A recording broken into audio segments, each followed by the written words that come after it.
Who had one of these things? They called it many games: the Megadrive stack, the Sega monstrosity, the Frankenstein's console that needed 2 wall sockets and the patience of a saint. But to anyone who ever stood before it, cables snaking across the carpet, cartridges rising from its crown, and a CD tray hanging from its jaw like cybernetic machinery, it was never a joke.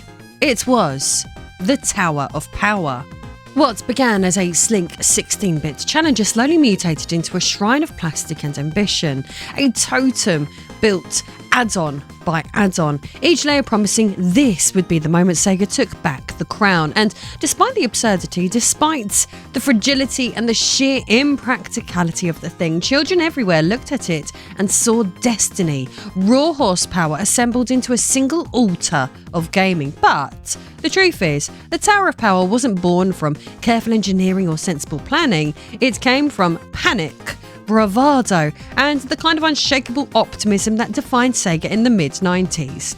Other companies tore up the blueprint and started again. Sega bolted their dreams to the old chassis, convinced that more hardware would push the future back into their grasp. So we're not here to ask whether it was sensible. The better question is, what in God's name were they thinking, and how did so many of us believe in it? I am Lady Arcade, and here we don't just celebrate polished, corporate-approved nostalgia. We walk the forgotten corridors, remember the misfits, the misunderstood machines, the consoles that stumbled and mutated, but yet still managed to carve their names into the hearts of those who owned them. So if you love gaming history, hit that subscribe button. Let's talk about the Tower of Power and whether it's worth building today. To understand how such a creature was born, we have to go back to a Sega that believed it could bend the entire industry by force of personality. The Genesis had made them kings of cool. Speed, attitude, arcade adrenaline pumped straight into the living room. In North America, Sega of America turned that black slab into a cultural weapon. Sonic was not a mascot, he was a manifesto, proof that Sega was not polite, measured or safe. For a time, even Nintendo looked as though it had finally met its match, but confidence fractures quickly. In Tokyo, Sega of Japan stared at the future and saw only hardware power, 3D optical media and workstation performance creeping into arcades. If they stopped sprinting, they would be swallowed whole. Meanwhile, in California, Sega of America clung to the Megadrive's success like a lifeline. A huge install base, a thriving catalogue, a community still buying and playing. After all, why abandon a winning console when it could be stretched further? Beneath both visions sat a deeper fear: becoming yesterday's toy.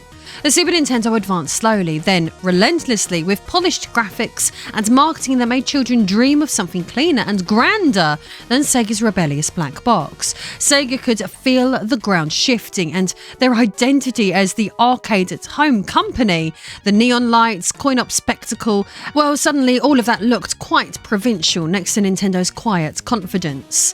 Sega didn't just want to compete, they wanted to humiliate their rival, drown them in horsepower until the playground arguments were finished forever. So, inside Sega's boardrooms, a seduction took root. More power meant more prestige. If the Mega Drive won on swagger, its successors would win by brute technological force. There was no appetite for gentle transitions or refinement. Sega didn't want to evolve, they wanted to leap. And so came the first mistake. Instead of planning a clean successor, they began bolting new dreams onto old plastic and convinced themselves that they could outrun time by stacking hardware on top of hardware and silicon on top of more silicon, believing that vertical ambition alone could hold back the future. And that is where the Tower of Power truly began. If the Tower of Power was a skyscraper of panic, then the Mega CD was its polished foundation and Sega's first attempt to reshape the future of consoles through technological theatre. In the early 90s, the ground beneath every electronics company was shifting. Late-night infomercials promised a digital paradise, interactive encyclopedias, branching movies, games that spoke back to the player. CD-ROM became the language of sophistication, the format for people who believed the home computer would replace the classroom, the cinema, and the arcade. Sega, a company that treated coin-ops like cathedrals, looked at this wave and saw destiny. The Megadrive had given them a weapon. The Mega CD would give them a crown. Sega wanted to drag gaming from the toy aisle into adulthood. Live-action actors on your television, real voices, full motion video stitched into gameplay, not crude sprites, but a kind of digital theatre in the living room. They didn't want to beat Nintendo with restraint or refinement. They wanted spectacle and the promise that Sega had the console pointing towards tomorrow. For a moment, the CD add-on felt convincing. After all, cartridges were finite, conservative and anchored to 1980s engineering. CDs were sleek and modern, packaged like albums rather than toys. Where cartridges whispered, optical media boomed. The Mega CD arrived with an aura of seriousness, a device for players who wanted something more real and more immersive and more grown up. It also revealed the company's fixation with what they called arcade cinema. Sega was the house of outruns, sunsets and afterburners' roaring skies. They dreamed of merging that power with the narrative freedom of film. The Mega CD was never meant to be an accessory in spirit, it was a statement of intent, and the first layer of a future where consoles became multimedia gateways that cartridges could never hope to contain. And in doing so, the Mega CD quietly warped Sega's priorities. Success stopped being measured by how well the hardware served its games and started being measured by how loudly it promised the future. Developers were pushed to think bigger, not necessarily better. CD soundtracks, FMV spectacle, magazine-ready screenshots. The Mega CD wasn't a failure yet, it was a mirror reflecting the world Sega wanted to inhabit. What nobody realised was that this was the moment the company began valuing ambition over clarity and the moment they decided to build upwards instead of starting again. If the Mega CD was their statement of confidence, then the 32X was the apology, a monument to panic disguised as progress. The 16-bit era, once Sega's playground of swagger, was slipping away. Nintendo settled into a rhythm of consistent hits that sharpened the Super Nintendo's reputation instead of chasing novelty. Atari, presumed extinct, returned with a self-proclaimed 64-bit revolution barking, "Do the math!" And beyond the horizon stood Sony, not a mascot or a plumber, but a corporation with the gravity of an entire electronics empire. Sega, the studio that once made the industry dance to its tempo, suddenly couldn't find the beat. Inside the company, that uncertainty split into two. Sega of Japan clung to the Saturn, a 32-bit flagship that could reclaim the high ground, but the console was nowhere near ready. Tools were incoherent, architecture unfinished, supply chains shaky. Sega of America, desperate for something to sell, refused to abandon the Mega Drive's loyal base. They didn't want a leap of faith, they wanted a life raft. And so a third option was conjured. Not a successor, not a refinement, but a stopgap that pretended to be both. The 32X was pitched as salvation, a rocket booster that would strap itself to the Mega Drive like an aftermarket engine, carrying it into a new era of 32-bit graphics. Twin SH2 CPUs, textured polygons, arcade-style scaling, jargon that made it feel very much like tomorrow had arrived early. But that was the cruelty of it. The 32X was never tomorrow. It was yesterday, wearing tomorrow's clothes. Developers didn't know how to approach it, and retailers struggled to explain it. The consumers didn't know if they were investing in an upgrade or a dead end, and the Mega CD at least tried to reinvent what games could look and sound like. The 32X was a product welded together under duress, engineers bolting modern chips onto a body designed for a different age, like grafting jet engines onto a family saloon and insisting that it could outrun a bullet train. Every converter, every cable, every awkward plastic sleeve was a symptom of a company racing against its own shadow. Sega genuinely believed that if they could cling to attention for one more season, one more holiday cycle, the Saturn would arrive and the chaos would make sense. The price of that hope was handed to the players. The 32X wasn't a mistake because it was pointless. It was a mistake because it asked the audience to solve a problem Sega was too afraid to confront. There comes a moment in every Sega kid's life when the separate pieces stop being separate. The Mega Drive, once a proud slab of black plastic, becomes a foundation foundation of something that looks less like consumer electronics and more like a laboratory experiment that escaped containment.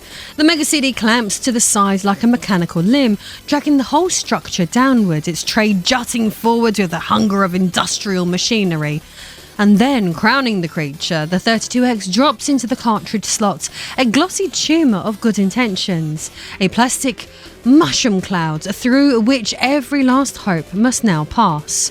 Alone, each upgrade has logic, but together they form an altar to chaos. Humming circuitry, blinking LEDs, and tangled cables spilling behind the television like spilt entrails. I mean, if you have one of these, then you know it doesn't just sit on a shelf, it occupies one. I mean, you know the drill. VHS tapes were moved, power strips were rearranged, entire sockets were sacrificed and feed its multiple personalities, and when you switched it on, that's a low thrumming pulse as the three-headed beast stirred. Well, it felt as though you was waking up something secret. To adults, it was grotesque. To magazines, an experiment gone wrong, but to the children who stood before it, hands trembling as they slid in a disc or snapped a cartridge into its crown. This is what science fiction looks like, baby, before the future arrived. Nintendo kids had tidy machines, but Sega kids had technology. They plugged in one cable and then learned electrical triage, and in a world where every playground was an arms race of which console was more powerful, nothing felt more intoxicating than pointing at that towering, over-engineered Leviathan and saying, yes, it's mine. So the Tower of Power was absurd, yes, but it was absurd with sincerity. It embodied a company that refused to retreat quietly, a physical declaration that Sega would rather stack evolution vertically than bow to Nintendo's polite, pastel-coloured future. And people did laugh, they mocked it and misunderstood it. But those who assembled the beast piece by piece loved it the way one loves a stray dog or a broken toy, you know, irrationally, fiercely, and with loyalty that defies logic. The games that run across it are fragments of a dream that Sega never quite learned how to articulate. When you press power, you don't expect modest platformers. You expected transformation, thunderous sprites, polygonal futures, cinematic cutscenes bleeding across the screen. Arcade at home had been Sega's rallying cry since the Megadrive era, but here the promise was bigger. The tower wasn't meant to resemble an arcade, it was meant to devour one, to still its pulse and its life essence and intensity, and then pump it into a system barely able to contain the voltage. You could feel that ambition everywhere. Sega CD releases strutted onto the stage with orchestral scores and digitised video, determined to prove that console storytelling could be louder and more adult. FMV was their theatre. Executives believed that if children saw real human faces framed by neon HUD overlays, they would whisper, "The future." And for a while, it worked. The novelty was intoxicating, especially for players who had never touched a home computer, but novelty was all it offered. These games didn't know how to merge cinematic ambition with mechanical depth. They showed actors and told stories, but left the controller staring back at the player like an afterthought. By the way, it wasn't that FMV was necessarily bad, it's that Sega tried to use it as a replacement for everything else. Then came the titles that should have been the system's great flagships. They appeared in magazines as miracles, screenshots bursting with colour, promotional artwork promising horsepower that children believed existed only in Sega World arcades. Some studios genuinely tried. You can feel it in the handful of titles where mechanics finally found their footing, where the screen stops fighting the add-ons and simply plays. These were the developers who understood that Sega's Frankenstein's Monsters Tower was less a console and more of a challenge. They coaxed performance out of silicon that resisted them, bending the hardware into motion and spectacle because they believed the platform could be something special if anyone just gave it time. And then there were the others, publishers who treated the add-ons like junk drawers, tossing in conversions that barely touched the extra memory, padded releases with digitized menus and very little else. These were the games that you could play on the base Megadrive with almost no loss, and they felt like a betrayal. They proved that Sega's dream didn't fail because the technology was weak, it failed because no one agreed on what the hardware was for. Some saw multimedia, some saw a temporary bridge to the Saturn, some saw a new box to repackage old titles. No shared purpose. There was no coherent direction, just chaos. And that was a tragedy of the Tower of Power, really. The add-ons weren't the enemy, they were limbs on a body desperate to evolve. Every game on the system, whether earnest experiment or cynical cash-in, carried a piece of that confusion, and together they formed a library that read like the diary of unrealised potential, competing hopes, scattered visions, and the echo of what might have been if Sega had simply stopped, taken a breath, and chosen one direction. For every critic who snickered, there was always a defender with sleeves rolled up and eyes shining with the old Sega fire. Not casual fans, but guardians. The sort of people who posted grainy photos on prehistoric message boards, their living rooms dominated by three-tier monuments, daring strangers to call it ugly. They wrote 1,000-word manifestos about how the Mega CD audio changed a soundtrack, or how the 32X version was closer to the arcade, insisting the rest of the world simply didn't understand. They didn't defend it because it was elegant or convenient, they defended it because they had lived with it. Every ecosystem begins with an origin myth, and for the Tower, it was the identity of the Sega kid. Nintendo kids grew up in bright primary colours, a world of polish and reassurance, but Sega kids, no, they were raised on attitude. They didn't ask whether something made sense, they asked whether it was exciting.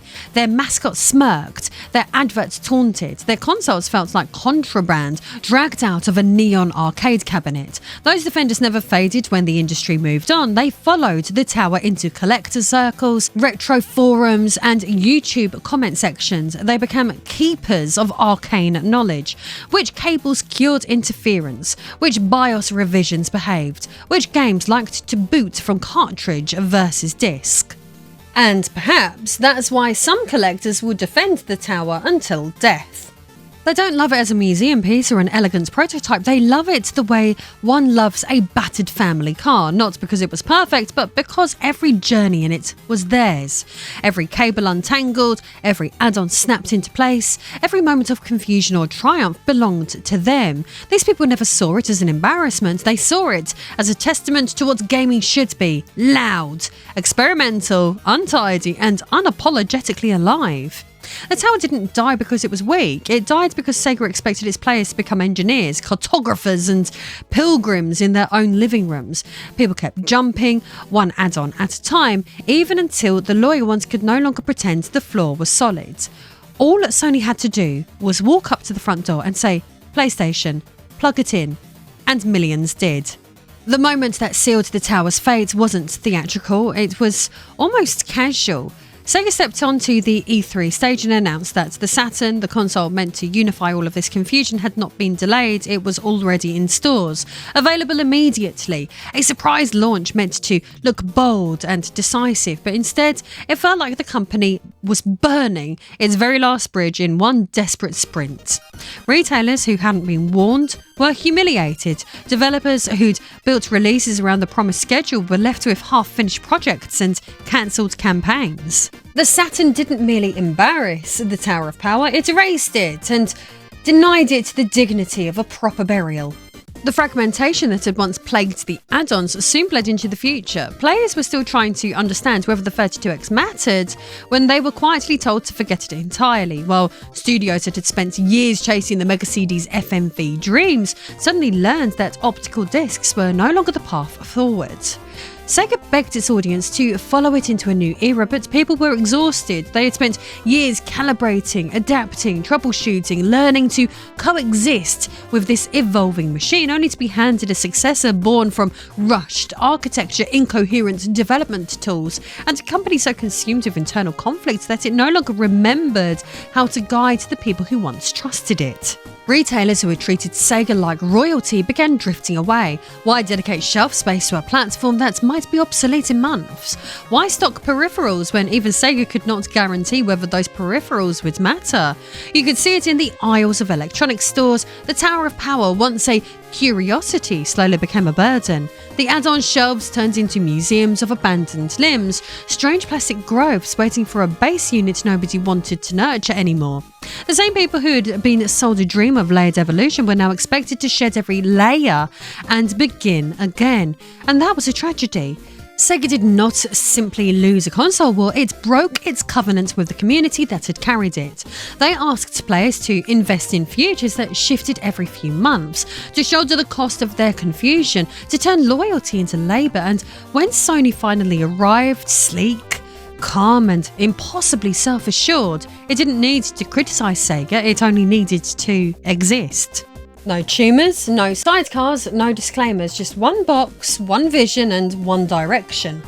The Tower of Power did not collapse in a blaze, it sank quietly, beneath forgotten promises and empty shelves, beneath customers who had done everything Sega had asked of them and could give no more. Like a Greek tragedy, its downfall was never a twist, but the steady realisation that every decision had been pointing towards the same end. Sega did not run out of technology, it ran out of patience. Well, its own, and the world's.